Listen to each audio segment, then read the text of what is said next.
Very good morning, student. How are you? Maybe you're fine at your homes. Today we started our new topic, and the new topic is the expansion through direct military confrontations. किस तरह से military ने directly जो है बाकी other राज्य जितने भी थे उन पर युद्ध के द्वारा जो है शासन आगे बढ़ाया, मीन्स अपना कंट्रोल कर लिया।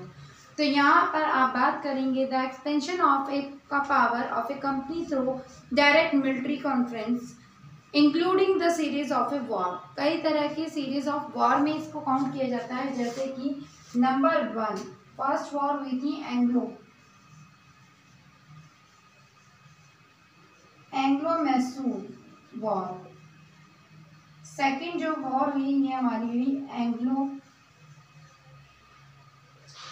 मराठास। फिर आपकी हुई एंग्लो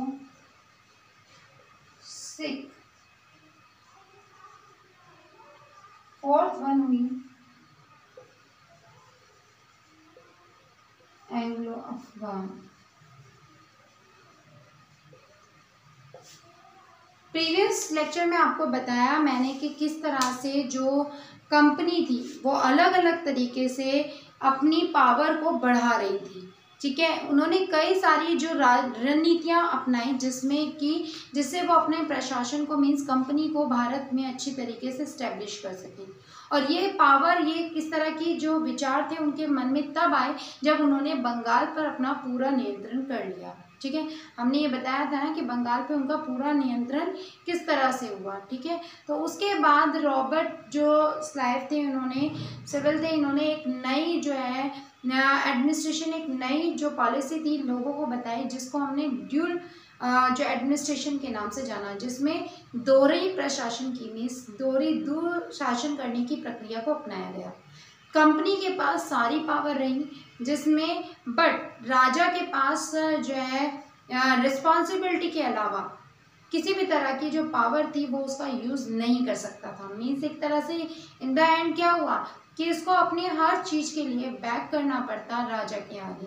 तो ये धीरे धीरे फिर बाद में जो है रॉबर्ट सिविल के बाद जो हॉलैंड्स आए, उन्होंने जो है सारे के सारे साम्राज्य पर अपना ही नियंत्रण कर लिया और किस तरह से उन्होंने पूरी जो कंपनी थी, कंपनी को पूरा ही फ्री करा दिया बंगाल पर और उसके कुछ अदर राज्यों पर, उनका किस तरह से जो है उन्होंने अपना नियंत्रण कर लिया। इसके बाद एक एनेक्सिस जो पॉलिसी अपनाई गई, जिसे राज्यहरण की नीति बताया गया। इसके अंतर्गत उन्होंने क्या किया था कि कुछ नियम बना दिए जो कि राजा को मानने ही होते थे। अगर वो इस तरह से उन चीज़ों के अगेंस्ट होते हैं या फिर वो उसके जो नियम फॉलो करने के लिए बोले गए हैं, अगर वो उसको फॉलो नहीं करते, ठीक है, तो क्या होगा कि इन द एंड कंपनी उन राज्यों पर अपना नियंत्रण कर लेगी। ठीक है, मिलिट्री पावर्स में और छोटे छोटे जो मीन्स जुडिशरी के एडमिनिस्ट्रेशन के जितने भी वर्ग थे, उन सभी में जो ब्रिटिश सरकार का ज़्यादा ही जो है काम बढ़ चढ़ के काम करने लगे, मीन्स बढ़कर उसमें अपना जो है हस्तक्षेप करना उन्होंने स्टार्ट कर दिया, जिसके कारण धीरे धीरे राजाएं जो थे, जितने भी राजा थे वो उसके अगेंस्ट हो गए। ठीक, अब बात करते हैं एक्सपेंशन के मैसूरी के बारे में कि किस तरह से जिन राजाओं ने उसके बाद किसके ब्रिटिश कंपनी के खिलाफ जो खड़े हुए, उनके साथ मिलिट्री ने एक आमने सामने इस डायरेक्ट फेस टू फेस उन्होंने फाइट करी, जिसके कुछ 4 यहाँ पे वॉर आपके सामने यहाँ पर दी गई हैं। Anglo Mysore, Anglo Marathas, Anglo Sikh और एंग्लो अफगान वॉर। ये वो शासक थे जो कि अपने राज्यों पर किसका नियंत्रण नहीं चाहते थे, कंपनी का नियंत्रण नहीं चाहते थे। चलिए अब बात करते हैं हम सबसे पहले टॉपिक पर। हमारा टॉपिक क्या था? पहला हमारा है मैसूर वॉर के बारे में, मीन्स एंग्लो वॉर के बारे में बात करेंगे हम। ठीक है, ये 4 चरणों में हुई, मीन्स इसको 4 वर्णों में डिवाइडेड किया गया, मीन्स फाइट जो थी वो 4 बेस पर की गई। सबसे पहले मैसूर के बारे में बात करते हैं। तो the company did not follow the system of the subsidiary alliances. जो उन्होंने नियम बनाए थे, हालांकि कंपनी खुद भी उन नियमों को तोड़ दिया होती। ठीक है, it restored the direct war and the politicals and the economics interest were the threaten. कहीं ना कहीं राजनीतिक वाद जो विवाद थे वो बढ़ने लगे, जिसके कारण कहीं ना कहीं एक वॉर सामने आई। For example the rise expansion of a Mysore by the Hyder Ali, जिसका सबसे बड़ा एग्जाम्पल जो है वो किस तरह से देखा जाता है, एक्सपेंशन मीन्स कहीं ना कहीं विरोध देखा गया किसके बाद में, मैसूर के राजा हैदर अली का, जिसने कंपनी के बाहर मीन्स कंपनी के खिलाफ एक रेवेन्यू निकाल मीन्स एक तरह से फाइट स्टार्ट करी, जो कि स्टार्ट हुई 767 से लेकर 779 तक। कब तक हुई बेटा, 766 से स्टार्ट हुई और 799 तक एंड हुआ इस वॉर का।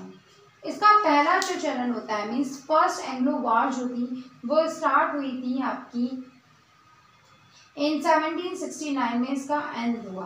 First Anglo wars was happen because the Mysore control the trade in the Malabar coast. भाई ये फर्स्ट जो एंग्लो वॉर थी वो क्यों हुई थी, बिकॉज मैसूर के जो रूलर थे उन्होंने कंट्रोल किया था किस पर, मालाबार कोस्ट पर, ठीक है। Since the spice trade was the very influences for the EEIC, वहीं पर ईस्ट इंडिया कंपनी के लिए स्पाइस जो था मीन्स मसाला जो व्यापार था ये बहुत तेजी से बढ़ रहा था और उनको उसके बहुत सारे बेनिफिट गेन कर रहे थे।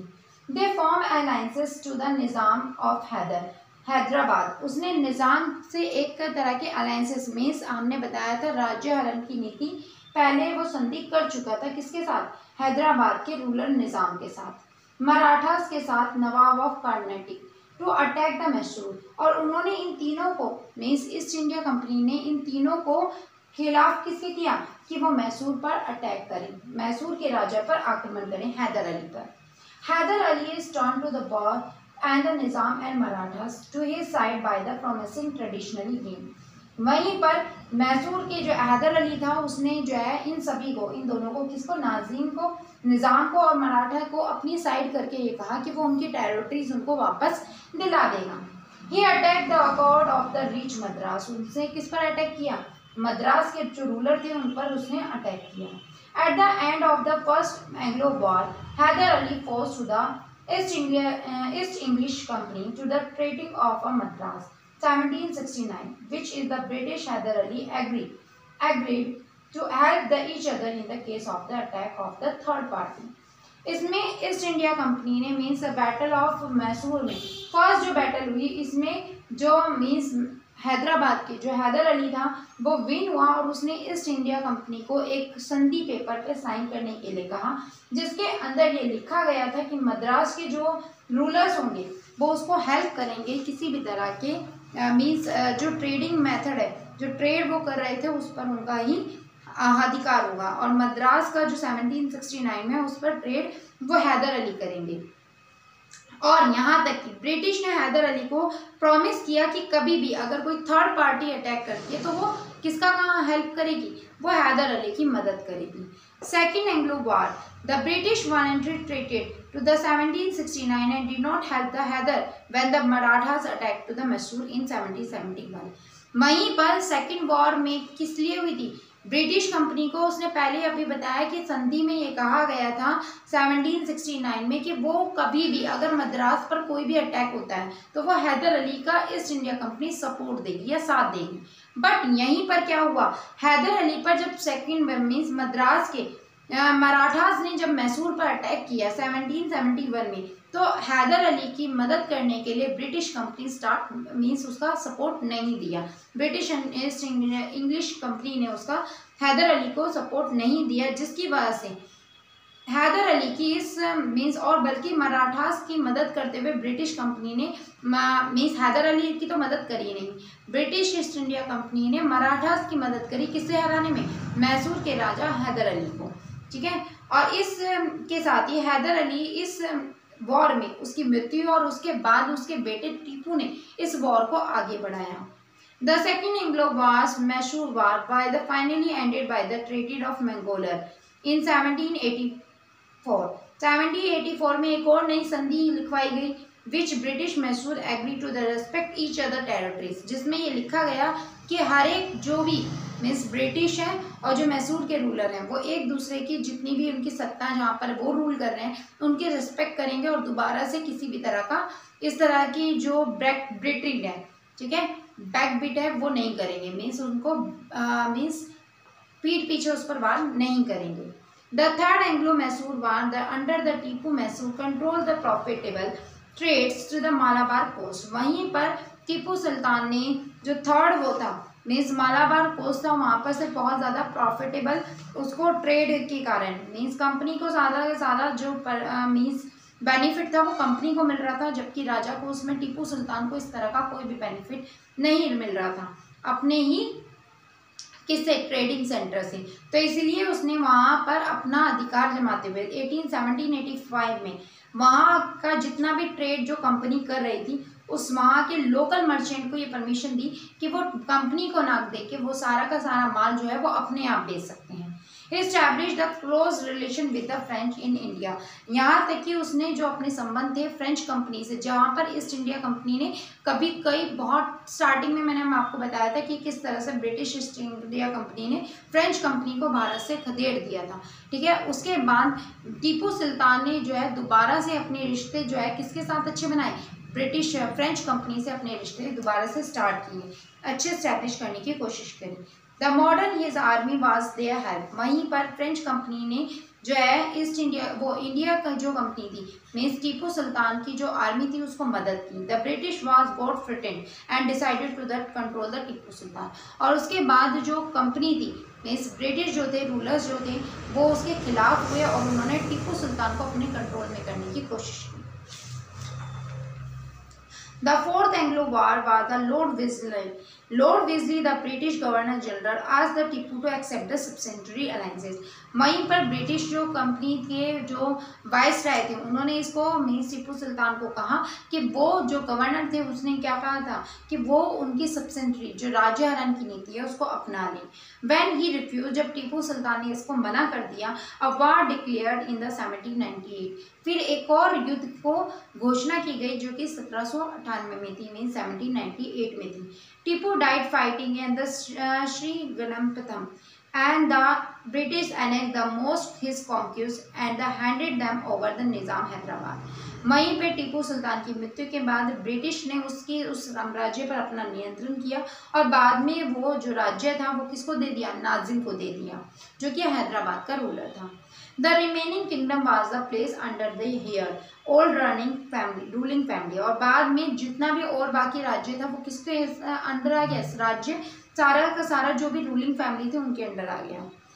The wanderers who accept the subsidiary alliances, जिन्होंने सभी ने क्या माना कि ब्रिटिश के जो अलायंसेस थी जो उसके राज्यहरण की नीति को अपना लिया था। अब बात करते हैं the next war of the Marathas.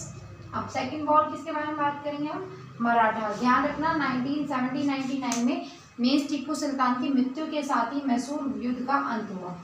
इसके बाद आते हैं Marathas. From the late 18th century, 18 शताब्दी के मीन्स अंतिम 18वीं शताब्दी में a company also try to the curbs the power of the Marathas. उन्होंने अपनी पावर को, जो मराठा की जो पावर थी वो धीरे धीरे बढ़ती जा रही थी। The Marathas recovering from the third battle of the Panipat, Marathas जो थे अपनी बैटल ऑफ पानीपत जो तीसरी बैटल ऑफ पानीपत थी उससे रिकवर होते जा रहे थे जो कि 1761 में लड़ी गई थी।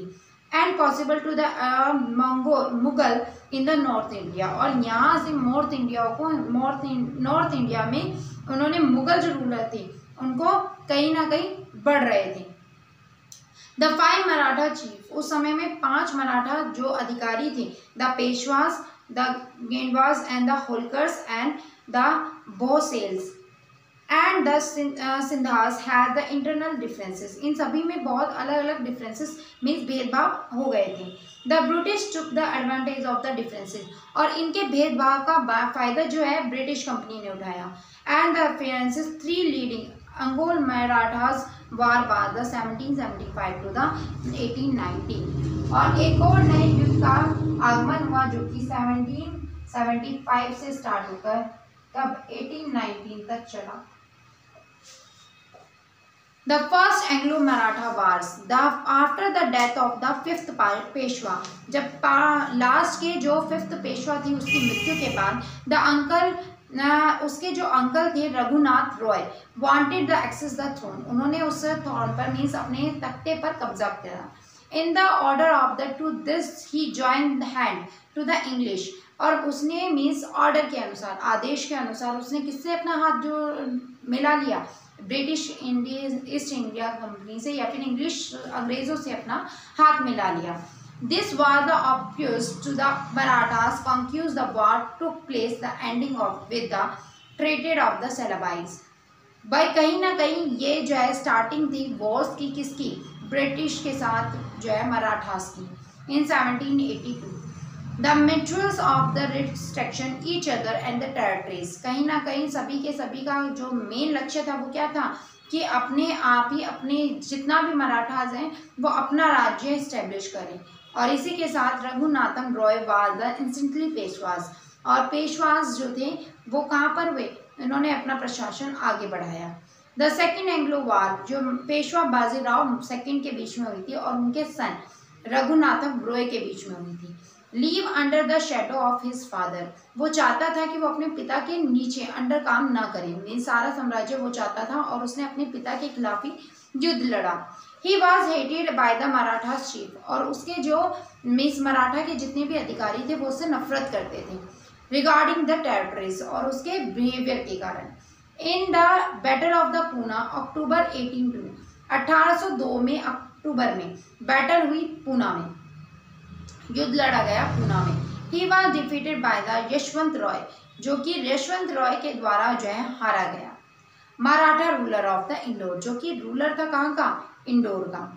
The Peshwa field the British to the protection and the sign the territory of Bassein. इसके साथ ही उसने अब पेशवा ने अपनी एक प्रोटेक्शन के लिए ब्रिटिश सरकार के साथ एक संधि जो है एक पेपर साइन किया, जिस पर he dedicated the territory, maintain a subsidiary force and the agree to the corporate to on other power. उसने क्या कहा, कंपनी ने कहा कि हम तुम्हारी मदद करेंगे पर पहले तुम्हें क्या करना पड़ेगा, राज्य हरण की जो नीति है उसे अपनाना पड़ेगा, उसे अपनाओ, उसके बाद हम तुम्हारी मदद करेंगे बाकी अदर कंपनी से या फिर बाकी अदर रूलर्स से, ठीक है।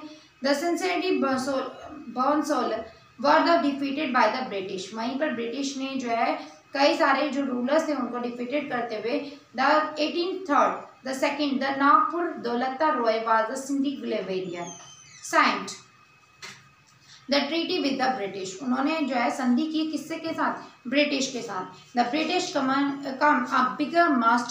Become a master of the Kathak, और फिर उसके बाद यमुना, डोब, दिल्ली, आगरा, इन सभी पर किसका, बुंदेलखंड, ये सभी राज्यों पर किसका राज्य हो गया, शासन हुआ, कंपनी का अधिकार हुआ। द थर्ड एंग्लो मराठास, अब बात करते हैं हम थर्ड एंग्लो मराठास की। It is started between the 1817, जो कि 1817 में स्टार्ट हुई थी। इन्वेंशन ऑफ मराठास टेरिटरी, जो कि ब्रिटिश ट्रॉप्स मीन्स ब्रिटिश की जो तोपें थी उनसे स्टार्ट हुई थी, टेरिटरी से। The state purpose of the attack, this attack was the take action against the Pindaris band of the robbery of the central India, जो कि किसके खिलाफ थी, ये थर्ड वॉर थी किसके खिलाफ, पिंडारीज के खिलाफ, जो कि एक रॉबर्स थे, ठीक है, डकैत थे सेंट्रल भारत के। The Peshwa supported to the मंसोली and the Holkar rulers to roast against the British. Peshwa ने जो है सपोर्ट किया किसका, ब्रिटिश मीन्स बंसोली का और होलकर का, जो कि रूलर थे, जो कि किसके खिलाफ थे, ब्रिटिश कंपनी के। A series of the defeated broke up the Marathas empire, इसी सीरीज ने जो है किसको, जो मराठास की शासन था उसका अंत किया। And the ended of the Marathas independent, और उसके बाद मराठा जो थे वो सारे के सारे स्वतंत्र हुए। The Peshwa was defeated the force field and the one capture had the one place to the small state and the pension of his territories annexes and the Bombay presidents. इस तरह से धीरे धीरे उसने पहले अपने आप को स्वतंत्र किया, जितना भी राज्य जो है ब्रिटिश सरकार के अंदर था पहले उन्हें रिलीफ कराया। फिर उसके बाद एंग्लोज मराठास के एक साथ वॉर हुई, थर्ड वॉर, जो कि 1819 में हुई थी, जिसमें मराठास की जो है सारी जो पावर थी उसका एंड हुआ और सारे के सारे मराठा जितना भी साउथ एरिया था वो किसके कंट्रोल में आ गया, ब्रिटिश कंपनी के कंट्रोल में आ गया। Poona was the no longer seat of the power of the Peshwas, ये बहुत लंबे समय तक साम्राज्य नहीं चल पाया, किसका, पावर नहीं चल पाई पेशवास की। In fact the title of A Peshwa was the traditionally head of the Marathas. वहीं पर टाइटल जो पेशवास का था वो किसको दिया जाता था, ट्रेडिशनली था, ये मराठास के हेड को दिया जाता था। Absolved by the Peshwa Bajirao, territories was the annexed by the British empire. इसी के साथ जो है बाजीराव की जो पूरा साम्राज्य था वो किसके कंट्रोल में आ गया, ब्रिटिश सरकार के कंट्रोल में आ गया। The other Maratha chief was the sign the subsidiary territory, और बाकी सभी ने अपने साम्राज्य को बचाने के लिए उस संधि पर जो है साइन कर दिए कि वो सभी के सभी राज्य हरण की जो नीति है उसको अपना लेंगे। ठीक है, इसके बाद आपका आता है द एंग्लो सिख वार, जो कि डेथ ऑफ महाराजा रणजीत सिंह के बाद पंजाब में 1839 में फॉलो की गई थी। By the period of the establish of the British took the advantage, जब महाराजा रणजीत सिंह की मृत्यु हुई, जो कि एक बहुत ही शक्तिशाली राजा थे पंजाब के, जब उनकी मृत्यु हुई तो उसके बाद ब्रिटिश ने ये सोचा कि अब उसके पास ये लाभदायक अवसर है, एडवांटेज है, अवसर है कि वो पूरे जो भारत मीन्स पंजाबी एरिया में, जो पंजाब एरिया है, सिख एरिया है, उस पर भी अपना कंट्रोल कर सकती है। इसके खिलाफ the first battle of war, सिखों के खिलाफ जो ब्रेकआउट हुआ, Sikh army try to the cross the Sutlej occupies Lahore तो ब्रिटिश डिफीटेड, उन्होंने सतलज में मीन्स लाहौर जो एरिया था वहाँ पर डिफीटेड किया, ब्रिटिश के साथ खिलाफ युद्ध लड़ा, जिसमें क्या हुआ, ब्रिटिश डिफीटेड दैम, जिसमें ब्रिटिश ने उनको हरा दिया। इसके साथ जो है एक साइन हुआ, जो कि दुलीप सिंह के जो सन थे महाराजा रणजीत सिंह, उन्होंने रूलर हिज मदर रानी जगदीदा जिंदा एंड वाज द रीजेंट, उन्होंने इस पर अपनी जो है सहमति अपनाई कि वो ब्रिटिश के अंडर अपनी सारी जो पावर थी वो उसको रिलीव कर देंगे। ठीक है, इसी के साथ सिख पर भी जो है किसका कंट्रोल हो गया, ब्रिटिश कंपनी का कंट्रोल हुआ, जो कि कब हुआ था, 1839 में मृत्यु के बाद। ठीक है, Sindh and Afghan the 1809 the territories was the sign by the Amirs rulers of a Sindh. Amirs जो रूलर थे, जो कि कहाँ के थे, अफगान के रूलर थे, उन्होंने जो है संधि अपनाई टेरिटरीज पर, who promise not to lead the French pass to the their territories, जिसमें उसने ये प्रॉमिस किया, वादा किया कि वो फ्रेंच को अब अपनी टेरिटरी से पास मीन्स भारत में आने की अनुमति नहीं देंगे। A British promise not to transport arm to the Sindh, अगर वो ब्रिटिश सरकार प्रॉमिस करती है, वादा करती है कि वो ट्रांसपोर्ट जो आर्म्स है सिंध का यूज नहीं करेंगे। However, in the 1839, during the first Anglo-Afghan war, British armed forces to the move the Afghanistan Sindh. In the 1843, the Sindh was annexed. In the early 1814, the fault was the war was Afghanistan established the indirectly rule. Afghanistan पर indirectly east India company ने rule किया। ठीक है, ये 4 युद्ध हैं जो कि कहीं ना कहीं किस लिए किए गए थे, इन साम्राज्यों पर अपना रूल करने के लिए, और सरकार के साथ मीन्स ब्रिटिश कंपनी को ये मालूम था कि उसकी सत्ता धीरे धीरे बढ़ती जा रही है, जिसके बाद वो शासन करने की नॉर्मली एक प्रिवेंट थी वो बढ़ती। ठीक है, यहीं पर आज का ये आपका लेक्चर फिनिश हो जाता है। कल आपको इसके चैप्टर के क्वेश्चन आंसर करा दिए जाएंगे। ठीक है बेटा, have a nice day, bye.